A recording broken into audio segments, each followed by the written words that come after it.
On the Healthy Human Revolution podcast, Dr. Lori Marbus interviews nutrition and lifestyle medicine experts and extraordinary guests whose informative and inspiring stories will empower you with the knowledge to transform your life and health.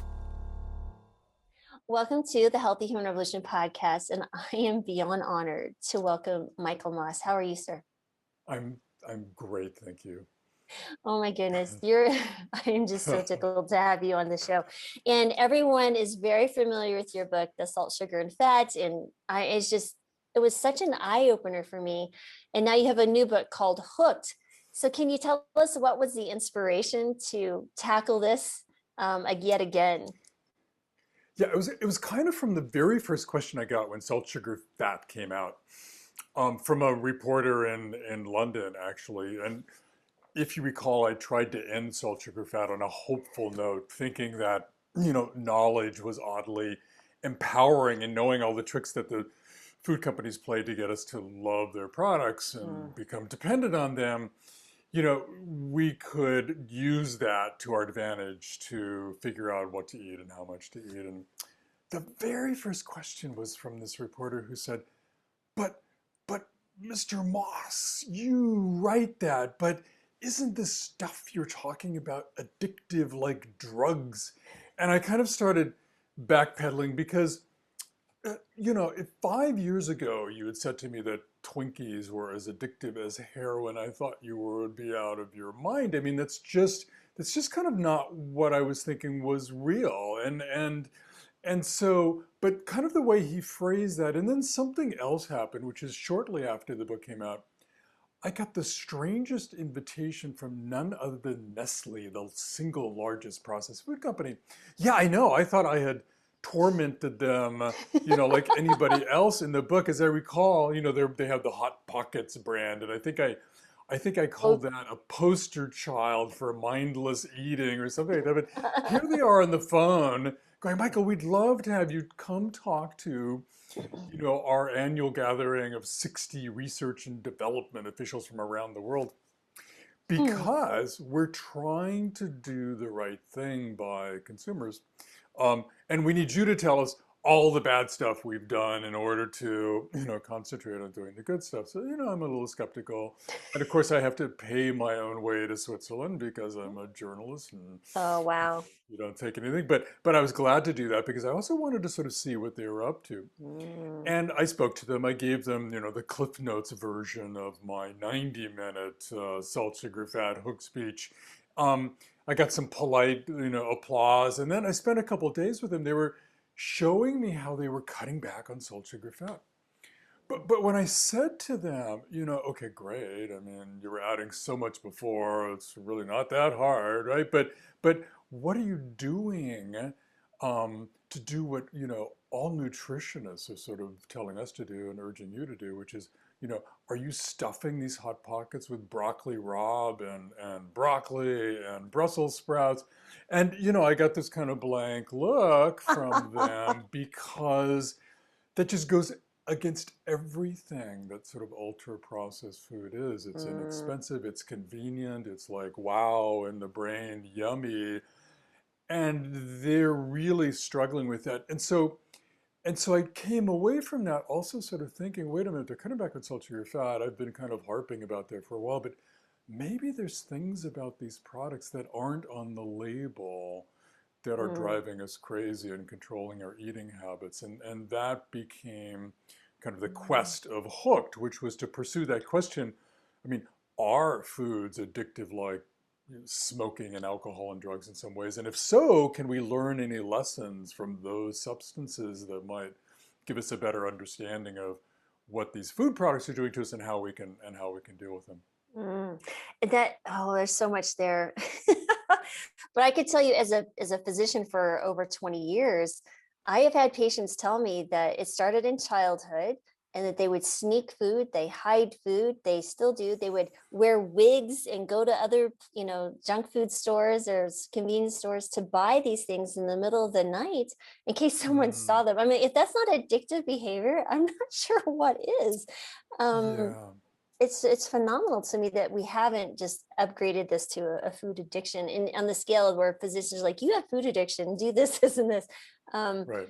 I guess Right. that, So, yeah. yes, yes. No, Um, so I mean, I came full circle on that question of mm, whether food can be as addictive as drugs to having spoken to, you know, incredible researchers on the brain, mm-hmm, behavioral scientists, people inside the food companies. I came away realizing or convinced from them that in many ways these food products are actually more problematic, more mm, habit forming, more addictive, if you will, than drugs in certain ways mm, for lots of reasons we can go into. The largest one being is that the food products are have been exquisitely designed to sort of tap our own basic instincts. As mm, one of my favorite scientists said to me, you know, Michael, it's not so much that food is addictive, but that we are naturally drawn toward food, mm. and the companies have changed the nature of our food to make that a huge problem.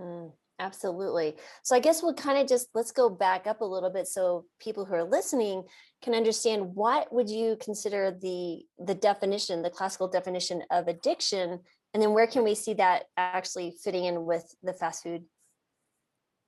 Right. So that was another hurdle I had to get over because the food industry was saying to me, I mean, how can you call food addictive when addiction means withdrawal symptoms, you know, gut-wrenching pain when you try to stop using heroin, or it means a tolerance, you know, where you need to have more and more of it to get the same feeling.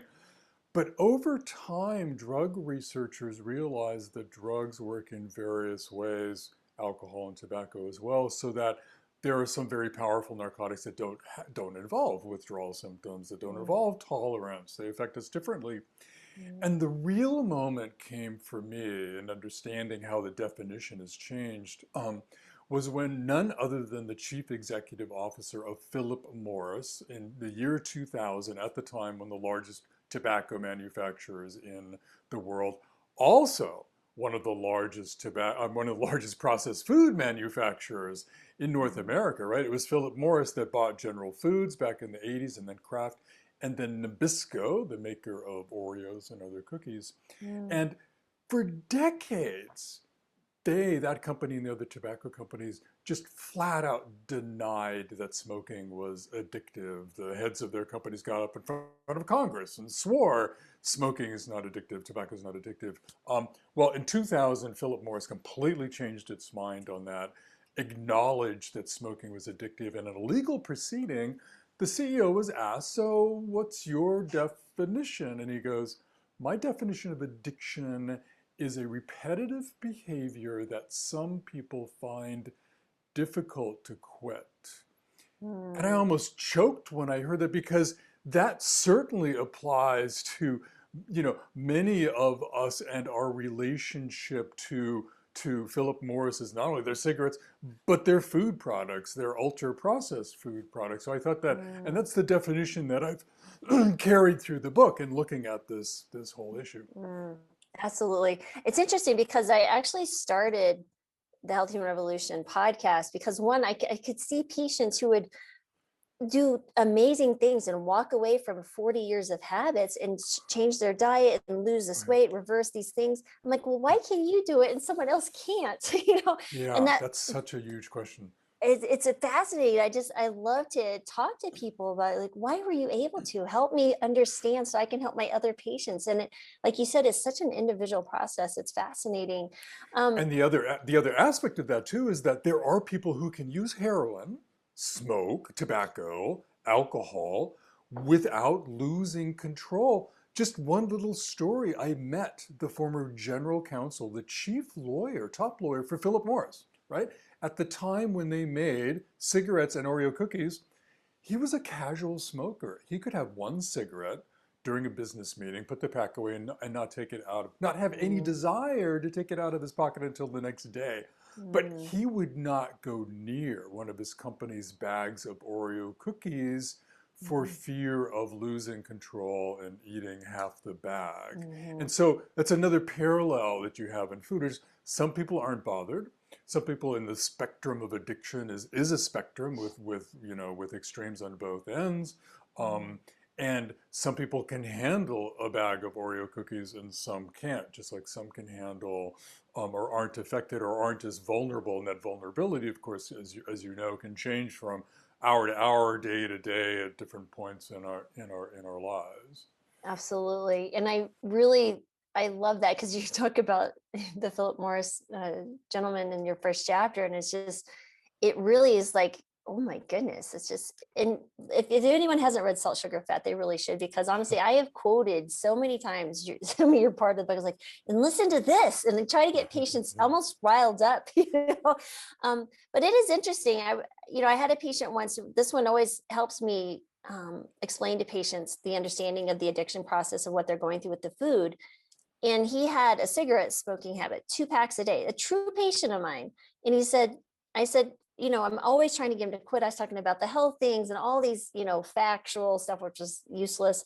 He said, you know what? One day he comes in, he goes, I've quit smoking. I was like, well, what happened? Like, what was you able to help? What was it that happened that I could do to help patients learn how to stop smoking like the habit you did? He goes, well, my granddaughter came up to me one day. She goes, Pop. She was crying and just tears rolling down her. She goes, Papa, I'm just so upset, and I just don't want you to die. And she goes, honey, I'm not going to die. He goes, yes, sir. Yep. Everybody that ever smokes dies, Papa, and I don't want you to die. And I mean, he was like physically, visibly shaken by just retelling the story. And he goes, I never wanted to smoke since then.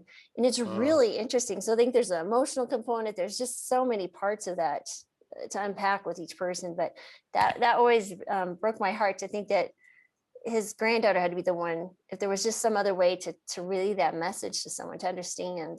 And that was one of tobacco companies' sort of defenses is, look, some people can quit just like that, snap their fingers. How can that possibly be an addiction? And of course, some people are able to lose lots of weight very quickly. But boy, I mean, I've spent time with folks who it wasn't even the losing the weight that was the challenge. It was once they got down to their desired weight, their entire body and brain was working against them in trying to reclaim that weight. And that's when the real difficulty began for them, was sort of sticking to their plan and their new way of eating. I think that, and that's the beautiful thing about, at least in my work with the plant-based diet, I tell them, you eat as much fiber fueled, as much whole foods as you want, with all of that fiber and those micronutrients. And I dare you to find room to stuff anything else. And so they actually do really well. But there is a withdrawal. As people go, some people have headaches and body aches and just fatigue for a week to 2 weeks. And it's fairly dramatic in some individuals. Fascinating stuff. And one of the ways that food is in fact more problematic, these food products from these companies are more problematic than even heroin, is that you can't just stop eating food. So it's and their advertising and their marketing is everywhere in our face, and so it's really hard to get away from that, and that makes it difficult for people, even with a diet plan like yours and all that great fiber and water to sort of slow us down and satiate us. Still, there are times when you're out in the world and you're confronted by that. An alcoholic will not go anywhere near a bar. I mean, that's just crazy to do. But we have to go to the grocery store and get confronted by these products, which are, for many of us, deep in our memory, going back to childhood, and those memories come flashing back. Oh, I mean, you can walk through a mall. My grandmother, I remember when I was a kid and would go through the mall, and that Cinnabon, that smell, so you're talking my grandmother, who I adored, and then that, this warmth and this enjoyment with her and her company, and that smell, instant memory and instant like, oh, I want one, like, oh, I do not want one. So yeah, absolutely. And smell is one of those basic instincts that the companies have been really good at developing, right? I mean, we develop 2 waves of smelling, as you know, through our nose, through our mouth. Smell is 80% of what we call flavor. And so the food companies spend lots of time with their chemistry people on staff developing smells for their food products, both kind of in the package, when you open the package, when you put the food in your mouth, or the drink, the release of those volatile chemicals, and smell has a powerful effect on the go part of the brain, especially that drives us to act, can drive us to act impulsively. I mean, that's another thing I learned about the salt, sugar, fat book was when I was reading about how you were describing how they looked at every aspect of the food journey, from you visually seeing it to opening it to the texture, the taste in the mouth, how quickly it melted, did it was a crunch, the sweetness, too sweet, not too sweet, too salty, nuts, and just, Right. I mean, I was like, oh my goodness, I never Yeah. thought of that. But it was like, Yeah. it's devastating to see. And also now we're getting children hooked. And when you talked about children and they're looking at these young children trying to hook them, the loyalty brand, I was like, oh, as a mother, I Oh was like, yeah. No. oh my goodness. Coca-Cola realized if they could get a Coke in the hands of kids at the ballpark when they're with their Oh, parents at a joyous moment, the Coke gets associated in their memories with that mm, joyous emotional moment, and so mm, forever. And so when they're in a stressful situation and they're looking for a little comfort, what are they going to think of? They're going to yeah. think of a Coke. But Wow. besides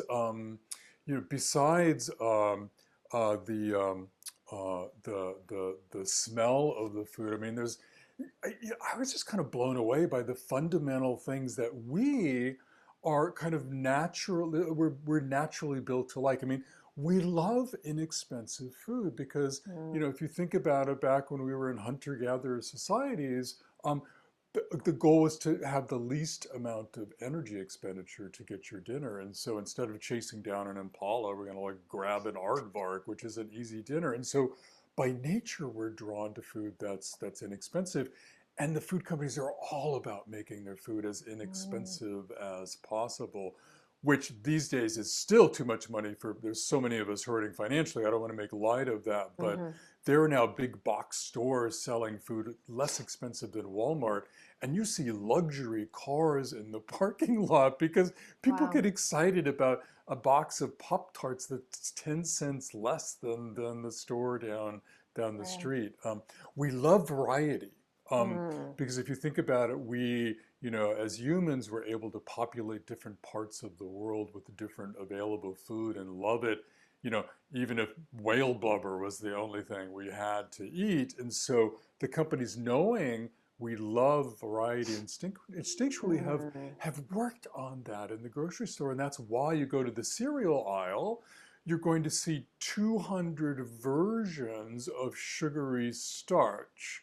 And Mm, potato chips, the same thing, designed to sort of fire up the brain because instinctually we love variety. And then mm, maybe one of the biggest things they've done too is calories. I had no idea, but you know, when we eat or drink something, our gut and possibly even the mouth, they're starting to find, has sensors that can pick up the calories, which is mm, even more significant and exciting to the brain, I would say, even than salt, sugar, fat, because calories is life. Calories enables us to put on the body fat that we needed for so long in our history mm, to make our brains grow and to get through hard times, to have more offspring, um, mm. and um, and and getting back to that great quote from my scientist who said, "Look, it's the problem is they changed the nature of our food."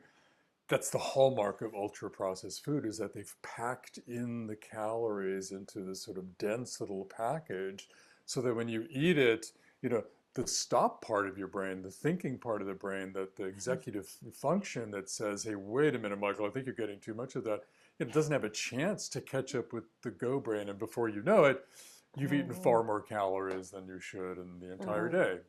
Yeah, it literally goes offline. And for me, it's the Girl Scout cookies, those Thin Mint cookies. My children Oh. won't even allow me to like even look at them. I feel like it's like those little girls are evil, but they're so cute. Like, but man, I used to have coworkers sit the entire box on my desk. Like, why are you guys doing this to me? Because I'll eat an entire sleeve and it's very quickly. I told it, but it melts just right. Oh, anyway, The frozen ones are really Right. good. Anyway, as Yeah, we yeah, yeah. speak, so when you talk about that, we kind of mentioned a little bit. So, and you were talking about the variety and all these different things. So, can we talk a little bit about the memory aspect of that? Because I think that a lot of that also develops that, right? It's almost like the reward component. You enjoy thinking about what you did at that moment. Like for me, it was Dr. Pepper growing up. My grandmother had Dr. Pepper. And Ooh. man, it was like, Coca-Cola, are you kidding me? Pepsi? No, it's like Dr. Pepper this is what we drink. But can you talk a little bit about that? Could you speak to that in your book as well? Yeah, yeah, because I wrote a whole chapter in memory because Hmm. I was able to speak with a chef food writer named Paula Wolford, and her palate was so exquisite that if somebody was boiling a pot of water for some pasta, she could tell if a different brand of salt was used than the one she was using just by tasting, Wow. the salty water, right? Tragically, she's developing Alzheimer's and her memory is fading. And as her memory fades, her smell, her taste, her her memory of food is disappearing. And she said to me, food is all about memory. That's Mm, what draws us to eating. And again, by our nature, that's a fabulous thing. I mean, that's one of the mhm, things that gets us to eat and pay attention to food, or otherwise we would have starved, right? So mm, from a very young age, we're laying down these memory tracks for the foods, products that we're eating at that age. And scientists talk about something called the adolescence bump, which is during adolescence years, we're mm, making more and longer lasting and more powerful memories than at any other time of our life. And that's another way that these food mm, products are more problematic than drugs because, you know, drug abuse sort of spans the age of, mid-teens to early 20s, but and those memories are certainly powerful that you develop in the course of developing a habit and addiction to drugs. But food begins possibly even when we're still in the womb, but certainly at a very young age and continues through the rest of our life. You know, mm, I walked into that factory of Kellogg's in Battle Creek, Michigan, doing some reporting on some mm. of their products, and they were making a big batch of Pop Tarts that had messed up somehow, and they were dumping it into this huge vat. And the aroma came across the factory floor and hit me, and instantly took me back to my adolescence years as a latchkey kid, where I'd come home from elementary Mm, school and pop a Pop Tart into the toaster oven. I hadn't had a Pop Tart since then, but mm, man, that smell, that memory from that smell took me instantly right back to that moment. And mm, lately with the pandemic, right? So, mhm. wow. I mean, here we thought was a chance we could really kind of get an edge on these companies. At least we were getting away from the vending machines at Right, work, right? Probably the right. most treacherous part of the fast food, business for us anyway. Um, Profitable for them, but Mm, but what happened is that the stress and the pain and the suffering of the mm, pandemic, when we went grocery shopping, we remembered those comfort foods from our childhood. And the companies were keeping data on this. They saw people buying things like Pop Tarts that they hadn't had since kids, and mm. sales soared, and they're continuing high. So that's kind of a Wow. perfect, sad but perfect example of what happens when we're under stress. And even if we've developed better eating habits, we're still susceptible to being drawn, by our memories back to the old habits. Absolutely. And then you have the added stress of finances and homeschooling kids and all these Oh, other things beyond just worrying that you're going to contract a potentially debilitating or very yeah. serious illness. Yeah, absolutely. Wow. I didn't understand. I didn't realize that we had, although I had a hint when we first, here in Colorado, when things started shutting down, I'm like, I kind of have a little bit of a survivalist maybe twinge in my maybe it's the military training, I don't know. So I was like, we got to go get a few things. I didn't buy a lot of toilet paper, but I did buy some other things. And it was funny because we've raised our family to be very healthy eaters, on a whole food plant-based diet. but I was like stacking it full of, really good, healthy frozen vegetables and beans and all this stuff. And then you're in this long line across the entire grocery store. And you're exactly right. It was like Doritos and pop and all these things. And you're looking down the shelves and all these horrible processed foods those are gone. But I had tons of beans and rice and stuff available to me to choose from. I'm like, well, we won't starve. Everyone else might, but we won't. And I was really flabbergasted by like, dude, do you understand? We need to think about the long haul. That fast food is going to be gone quick. And it's just really fascinating. And it's always interesting to me when you check out the grocery store, people goes, wow, this is a really healthy grocery, what you got going on your cart here. I was like, yes. She goes, I don't see that very often. And it just reminds me how often, it's unfortunate that someone who's choosing to eat healthy is the outlier and people actually Right. notice that. So Yeah, and you noticed how flour disappeared and yeast disappeared and some of these basics. Well, there was a yes. reason. There was a reason I found out. I did some reporting on this recently. Why the snack aisles were always like full of snacks. It's because the deliverers of the snacks for the big snack companies went into the grocery stores and they themselves kept those shelves stocked. So Oh, they were getting wow. depleted. We just didn't notice Oh because my goodness. they were concentrating on keeping those products, on the shelf in front of us so we could buy more and more. That does make sense because I remember sometimes if I couldn't find something, I would ask someone and I was like, hey, could you help me find this? They're like, oh, I don't work here. I just stock this side. I was like, oh, that Yeah, makes sense. exactly. You saw Oh, that. oh, that's very fascinating. And Mhm. then there's so much. So, and then also when you describe willpower, can we talk about willpower and what you mean when you talk about give your willpower a boost?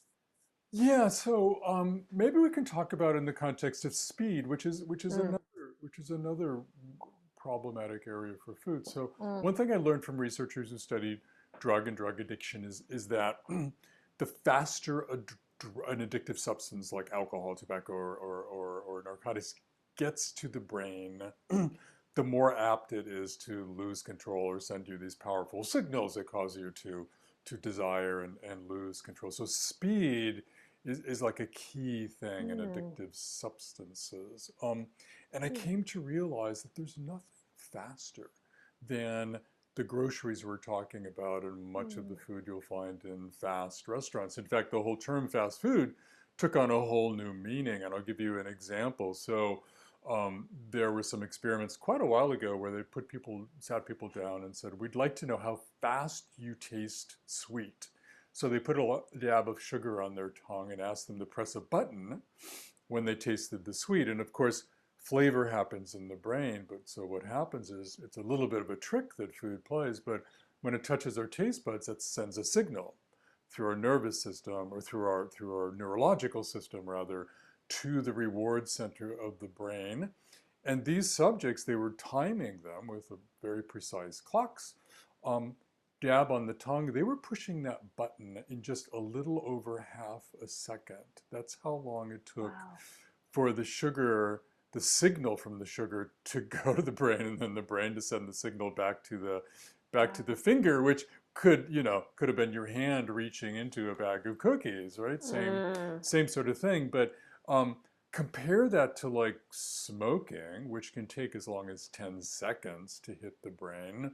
mm, Some drugs are a little bit faster, but still nothing faster than those taste sensations. And these food products are incredibly fast, and the companies are all mhm, about making them faster and faster to the point where their ultimate fast food, snack foods, have become the fourth American meal. We're on average getting, some 560 calories a day from snack foods, much of which are sort of these junky, not very good for you things because of our attraction, because of the power of speed in canceling out our free will. Back to your question. So mm, I love these scientists who kind of divide the brain into two things. There's the go brain, which mm, which compels us to do really basic instinctual things like flee from danger and eat and drink for mm, nutrition.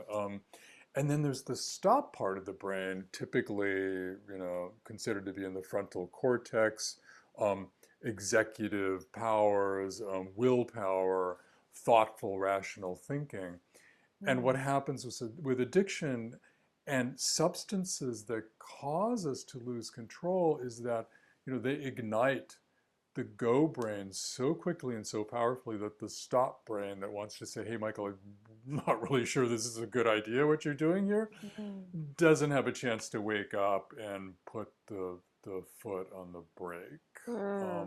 And that's where I think where willpower sort of lies, and also where the notion that, well, where the myth that somehow people who lose control of food don't have willpower, dies, because this is not about willpower. Those cravings and those signals from their food products hit us so fast that there's just no chance nobody is going to be able to put their foot on the brake. Absolutely. Wow.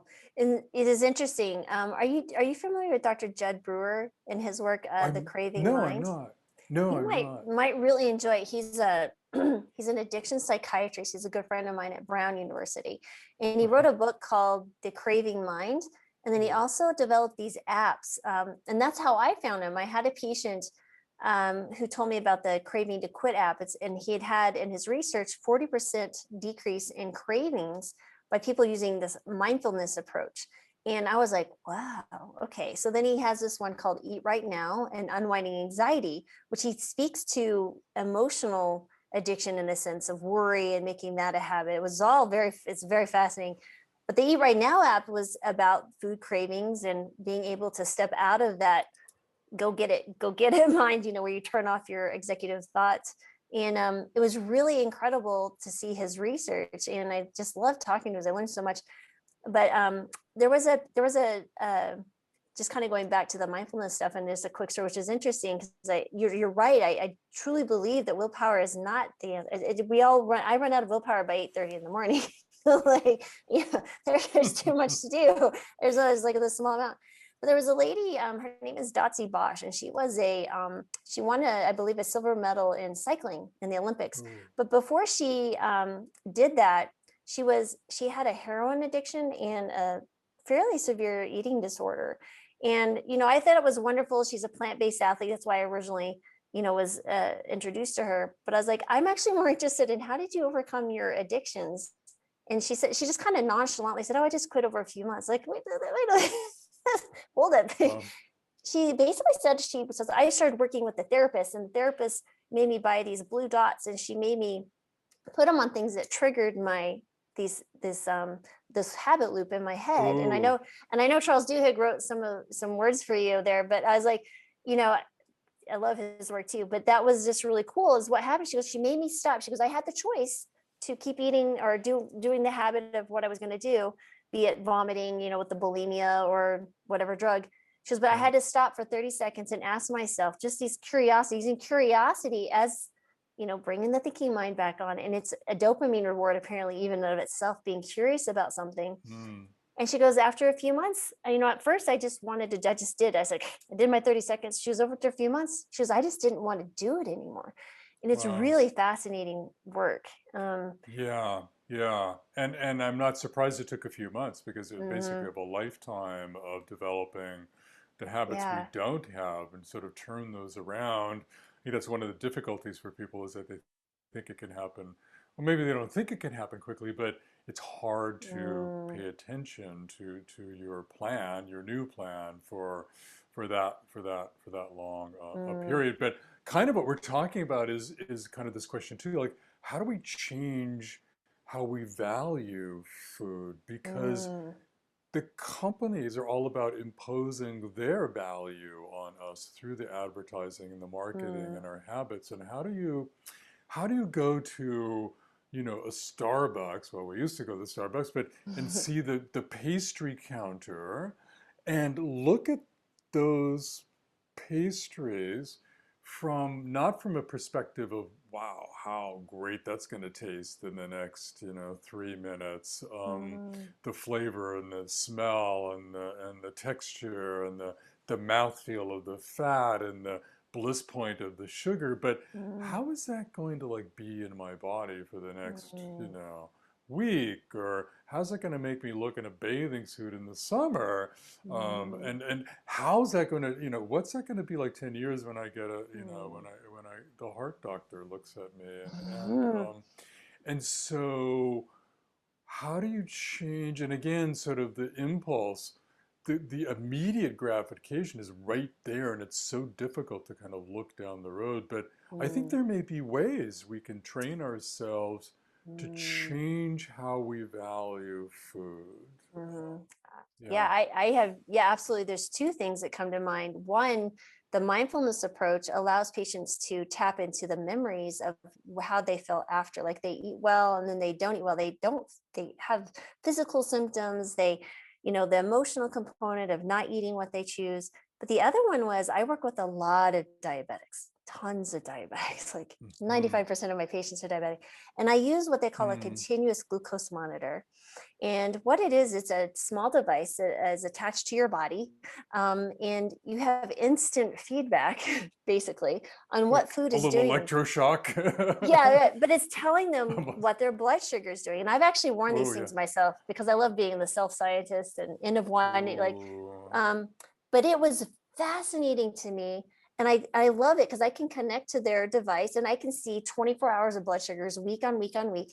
And they're saying, when I tell them this, it's like, listen, this is going to be your best friend because it's not me tapping you on the shoulder going, don't be eating that. It's your body telling you what's happening. So It interesting. is a I hadn't phenomenal heard that. device. Oh my Wow. goodness. It is. I was looking at this going, when I saw what rolled oats did to me, and I'm not even a diabetic, I was like, I'm going to steel cut oats because I Mhm, don't want to hit 160. I'd rather be, steel cut oats keeps me around 135, mhm, 130. mhm, And so mhm. that was really, those type of devices are so powerful. But yeah, I get you. That's that instant feedback because nobody thinks about 10 years, 20 years down the line that they're going to have diabetes, amputations, losing limbs and all these things, blindness from, one of the worst chronic diseases I think anyone can have, which is diabetes. It's fascinating. I don't know, fascinating. There hasn't been a lot of discussion about obesity during the pandemic, and I think it's just a little shyness on the part of the media, and Mm, because there is sort of fat shaming out there to be careful of, and obesity is a disease. People, it's better to think of that as opposed to someone being obese. But I heard a mm, doctor from Boston on the radio saying that, talking about it the other day, and she was saying they're starting to see people for the first time come in for help with dealing with obesity mm, because of the pandemic, not because just by changing our eating habits is going to make us immune to COVID. No, but because what we eat and our health kind of has never mattered more. mm, And it's the light goes on in their head, and so now for the first time they were able to really kind of see a potential consequence because mm, obesity is a risk factor for COVID, mm, and they could see that right away without mm, waiting 10 years for consequences. And I mhm. thought that was really really an interesting moment. Yeah, absolutely. And it's interesting because when we launched, because lifestyle medicine is all about helping people make better food choices, exercise, sleep, stress reduction, looking at your relationships and building those and supporting that. It's a really fun way to do medicine because you're not having to write scripts all the time. Your medicine still has its place. But you're exactly right. And there's so many people. We launched literally in March of 2020. I was like, there are no coincidences. The telehealth barriers or perceived obstacles of delivering this type of care were gone, and Yeah. doctors wanted to work with us. Patients were coming to us, and Wow. it's been a really wonderful and beautiful journey to see patients really regain health and be, granted they came to us motivated, frightening, but fear might have been the starting point, but then there was just so much hope came to them when they can actually turn their life around. But can we talk a little bit? There was a part of the book where they, the gastric bypass, because as a family practice doctor, I get a lot of those patients after the surgery. And I would Yeah. love to talk to you about that because Ooh. there was one quote by one of them is like, they didn't operate on my brain. I was like, yes. So could you talk a little bit Yeah. about that? That was fascinating. So, I mean, it wasn't that long ago when we thought sort of hunger happened in the stomach and it was sort of all about that. Mhm.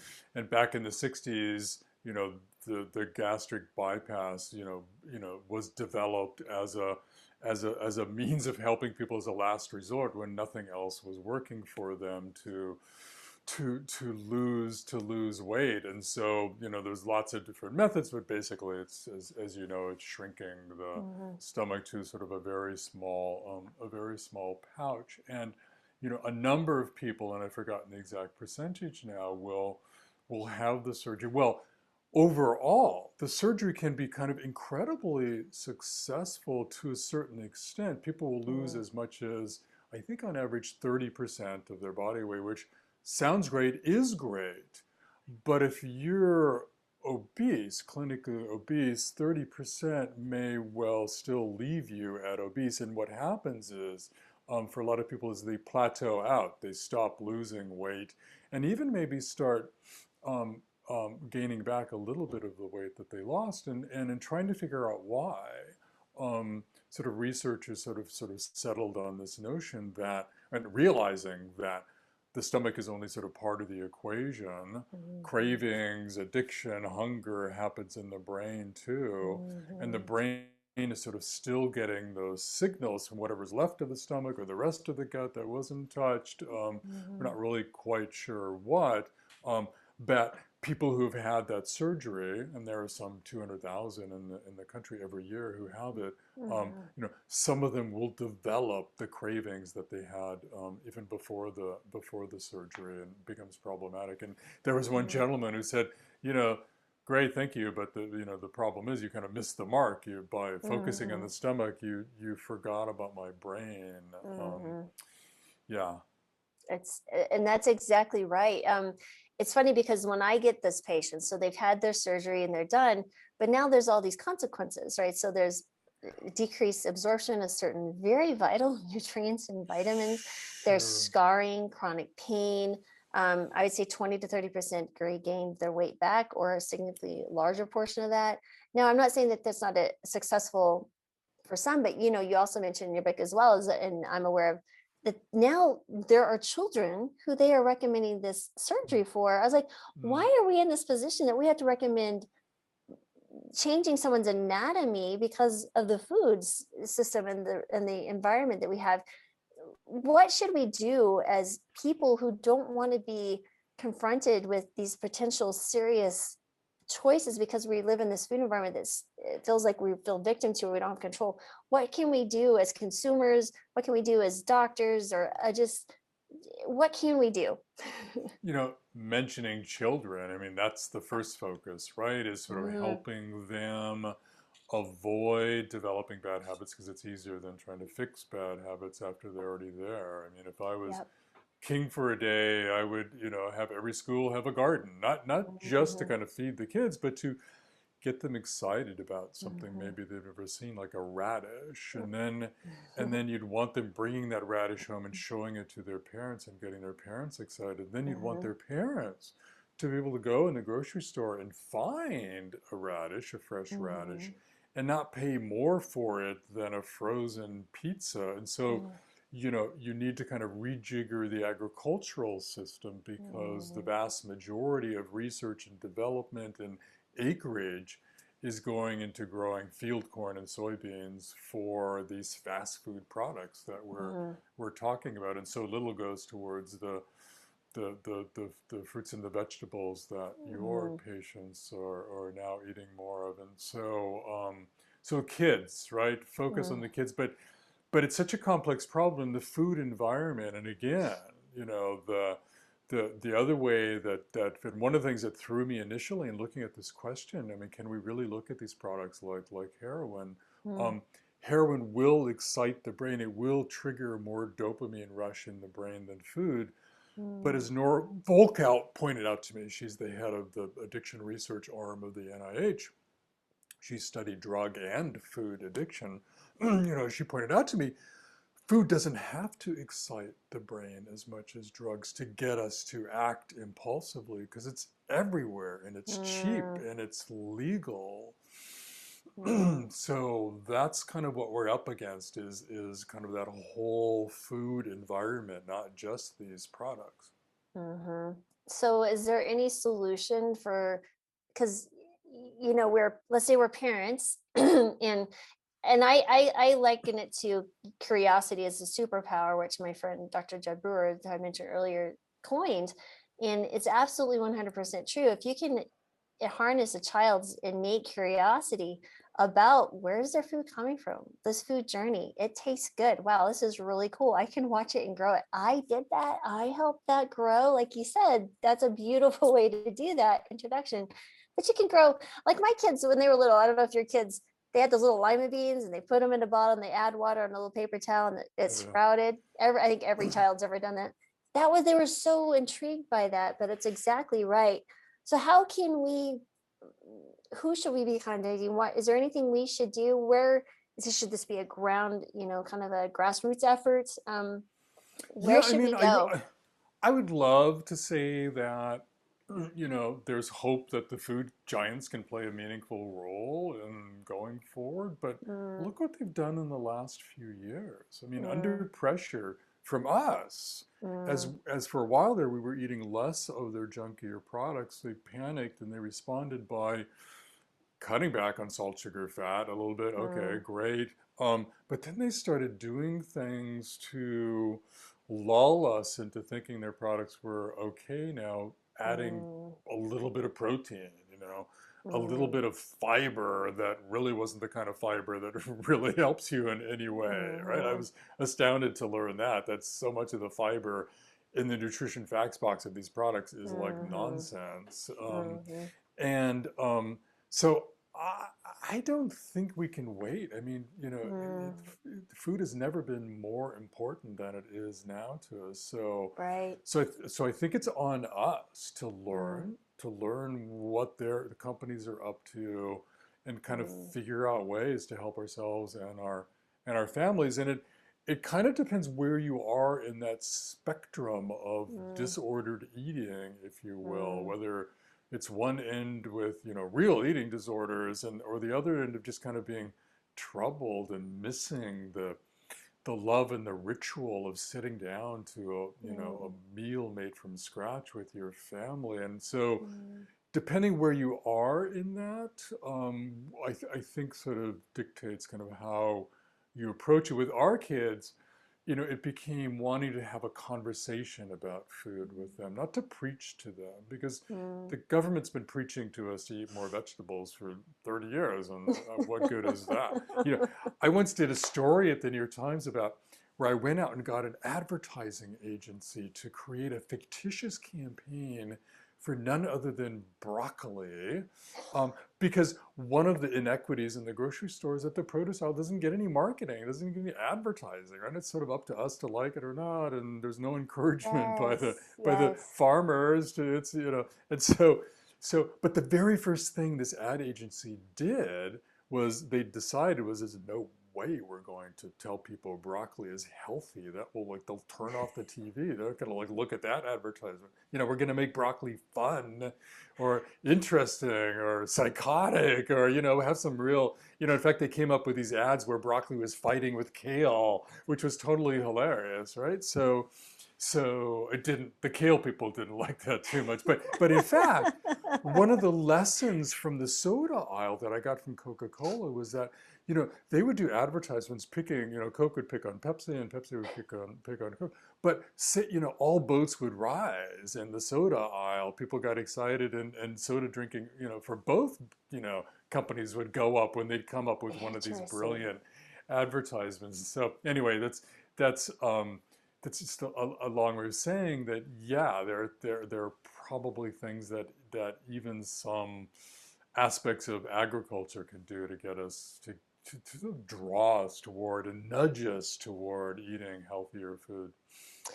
It's funny because when I started this podcast, it was the Dr. Lori Marvis podcast. Then it went to how to health, because I was thinking the one thing that kept coming back to me with my patients, and I have treated thousands of patients, was like, okay, great, Dr. Marvis, you want me to eat this, but how do I do this? How do I do it on a budget?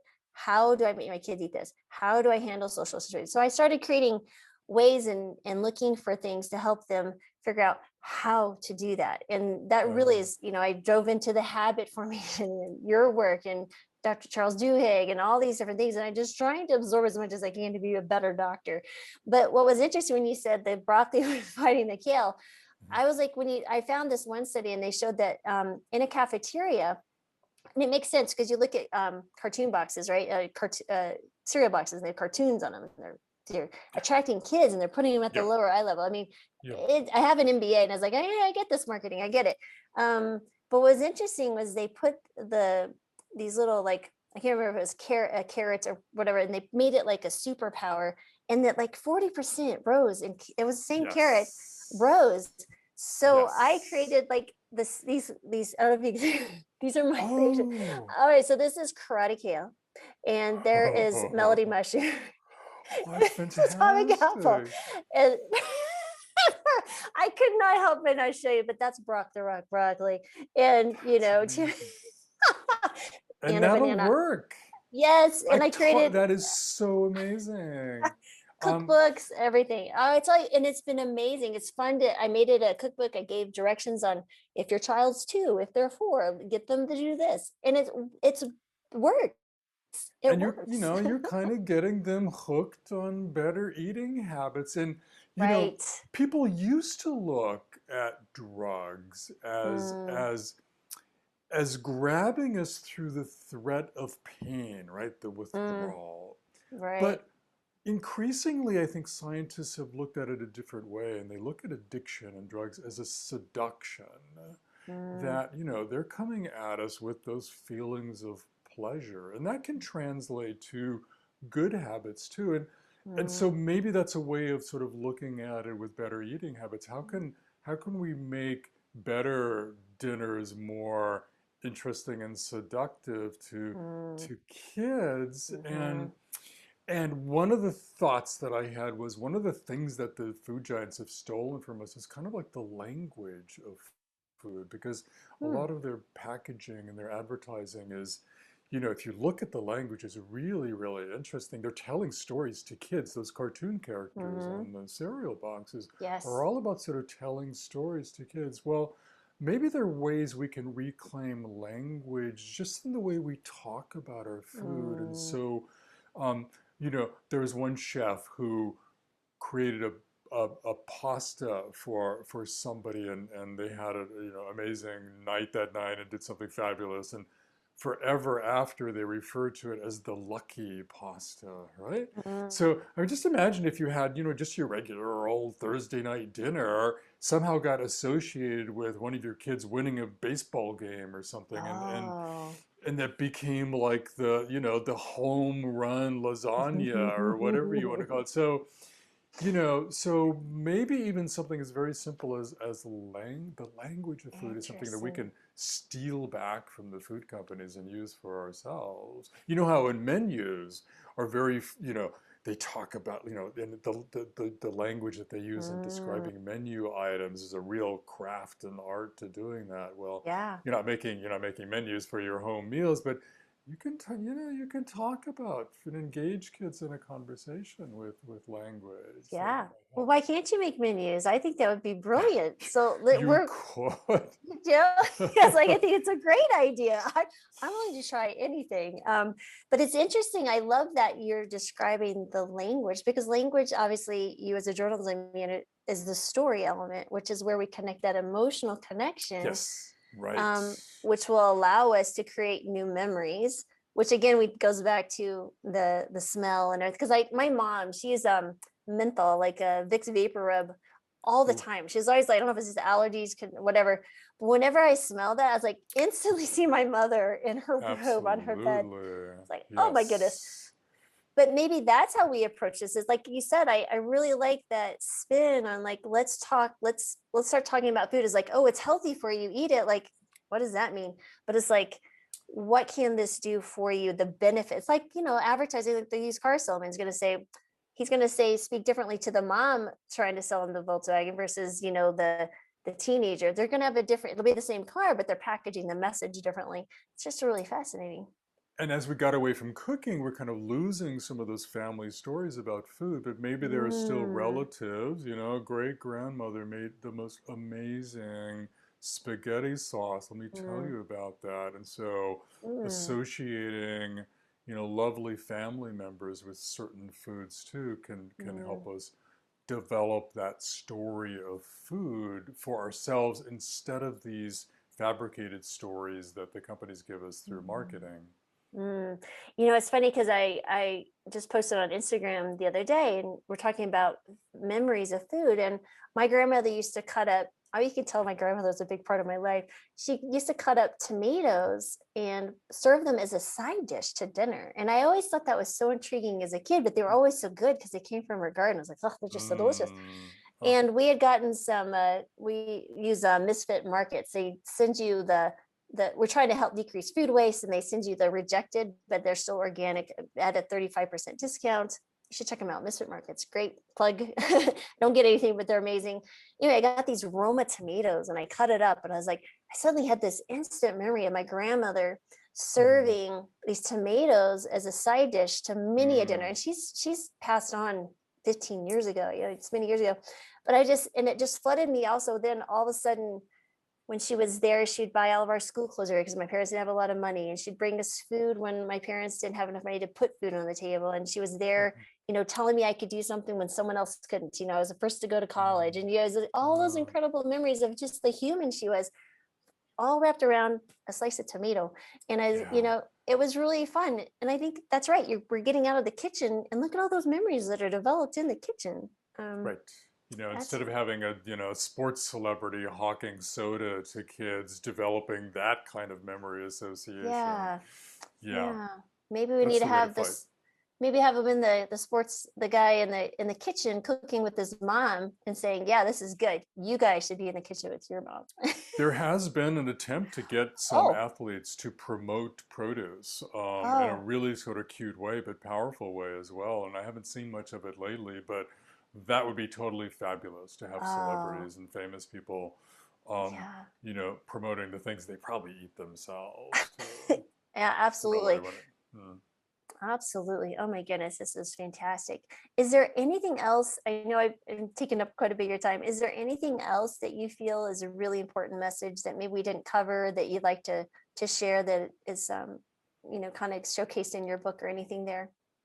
I think we did cover it. I mean, the only other sort of thing at the end of the day that I got from potential lessons from drugs is that these cravings and our attraction to these products, built as it is up over our lifetime, are so powerful that, remember, Charles Duhigg wrote about the 3 p.m. cookie craving as an example, and I Right. think his method was to, when it comes on, you stand up, you call a friend, you walk around the block.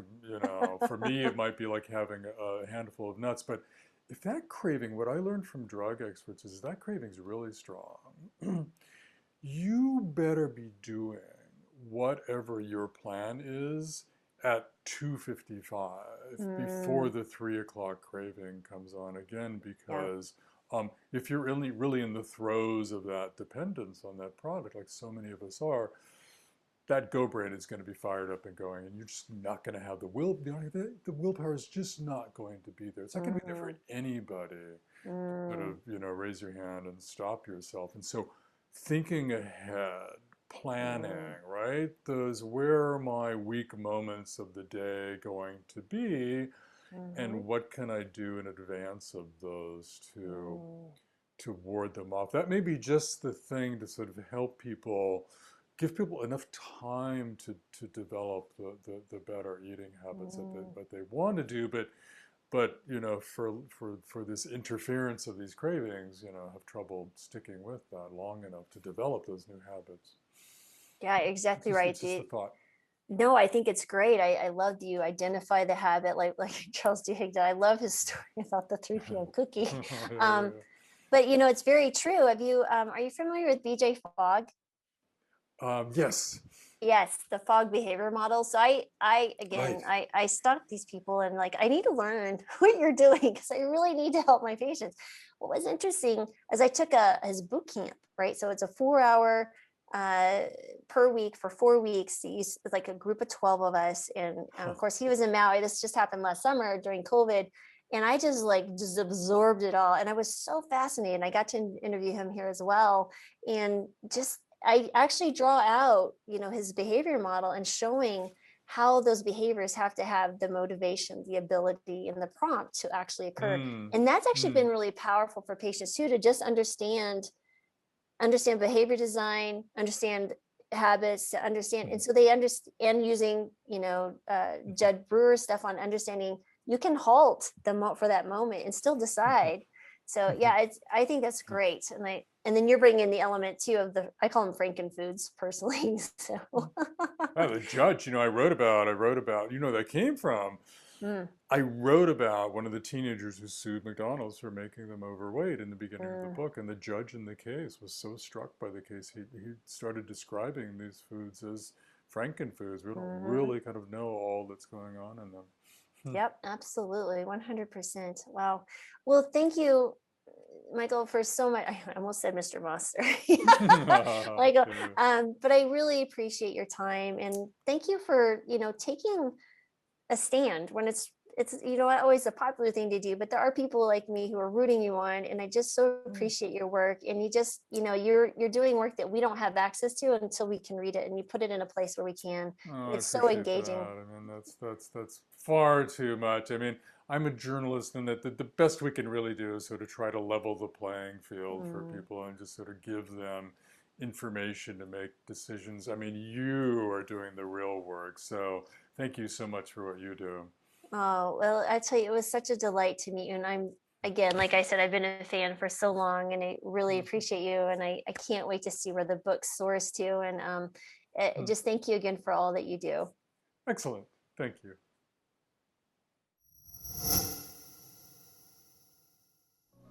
Thanks for watching, and I hope you enjoyed that video.